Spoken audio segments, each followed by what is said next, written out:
Goeiedag. In hierdie video gaan ons kyk hoe 'n mens hierdie dubbelhoek identiteite gebruik om hierdie identiteit op te los en hoe mens bietjie weier moet dink. Hierdie dubbelhoek identiteite gaan op die formulekaart staan partykeer, maar partykeer moet jy hom in jou kop kan gebruik. So, hier staan geskryf kos 2 alfa en as jy oplet, hierdie is maar sulke goed wat jy moet gaan leer. Wat ek wil hê jy moet sien is dat as hier 2 alfa staan daar net die halfte van dit. En daar staan net die halfte en daar staan net die halfte. Hier staan sin 2 alfa.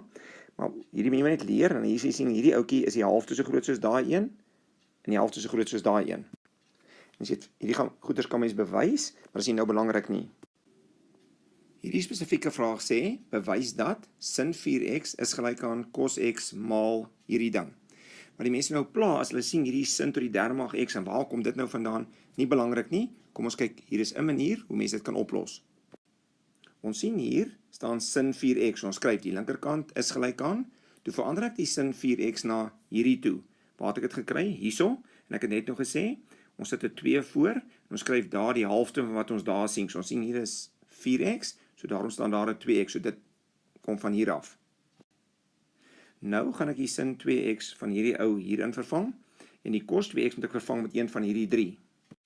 So eerstens bring ek die 2 af, die sin 2x gaan net na een dingetjie toe verander, so skryf hom dadelik neer, en dan moet ek 'n bietjie dink, wat wil ek cos 2x na toe verander, enigeen van hierdie 3.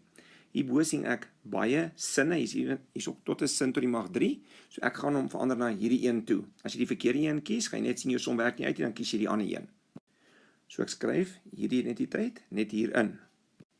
Nou vermenigvuldig ek hierdie net uit, ek gaan eers die 2 hierin vermenigvuldig, so dit gee dan vir my 4 sin x cos x, as ek die 2 in hierdie hakie in vermenigvuldig het, en dan vermenigvuldig ek hierdie hakie weer net in daai hakie in. So, indien ek hierdie hakie vermenigvuldig met 1, kry ek hom net terug, dan vermenigvuldig ek hom hierso met minus 2 sin kwadraat x. Dan sal hy so lyk. Nou as jy sien, ek het hier 'n cos x en 'n cos x wat ek gemeenskaplik kan uithaal, en sodra ek dit doen, hierdie maal daai sal vir my daai gee, en hierdie maal daai sal vir my daai gee. Dan sien jy dat hierdie antwoord is dieselfde as hierdie regterkant, dan skryf ons net hierdie linkerkant wat ons nou gebruik het, is dieselfde as die regterkant wat hierbo is. Onthou asseblief of jy van die video gehou het al dan nie, en teken gerus in op die kanaal. Indien daar iets is waarmee jy sukkel in wiskunde, kan jy ons kontak by hierdie adres, dan sal ons vir jou die probleem probeer oplos, en vir jou antwoord terugstuur. Geniet die wiskunde.